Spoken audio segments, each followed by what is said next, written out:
Jose Vasquez has lived in Camden for 47 years. He's seen the winters get warmer and the summers hotter. The last 30 years, the weather changed. He lives in the Riverview Towers, an affordable housing building near the waterfront. Do you think the flooding has gotten worse in recent years? Yeah, I told you, every year it rains.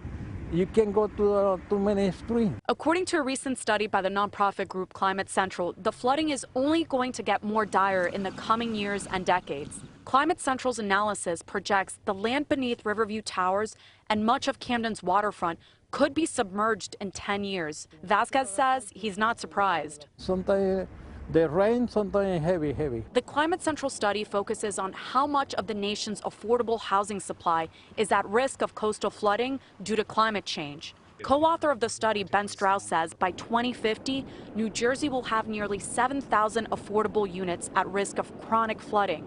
That's the most of any state. A relatively large fraction of the exposure is concentrated in a relatively small number of cities and zip codes. Those zip codes include Atlantic City at the shore, but also towns that were built along the Delaware River, such as Camden, Salem, and Pennsgrove. Camden, there's no beach nearby, but you still have that same flat bay, flat low land by the bay effect. Other bodies of water are also expected to keep rising.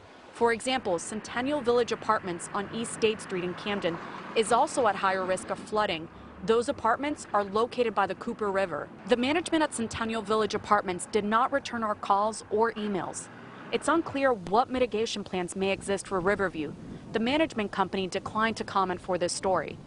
Riverview is a Section 8 apartment building, meaning that the U.S. Department of Housing and Urban Development provides rental subsidies to the residents. Justin Scheid is HUD's New Jersey field director. I aim to focus a good deal of my energy to making sure that those communities that are about to be hardest hit or are already being hard hit do receive the resources and are prepared. He says that preventive work will have to be a team effort between various government agencies, as well as the nonprofit and private sector. For its part, the New Jersey Department of Environmental Protection sent us a statement. It reads in part, "The conclusions in the environmental research letters underscore the urgency of sea level rise and flooding in New Jersey, and we applaud Climate Central for dramatically illustrating the impact on affordable housing."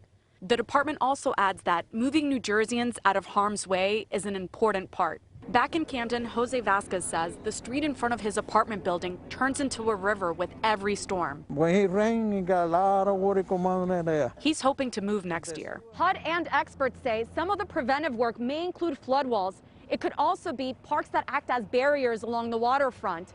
And for single-family homes and townhomes, it may include raising those houses to higher elevation. For the investigators, I'm Claudia Vargas, NBC10 News. Count on it.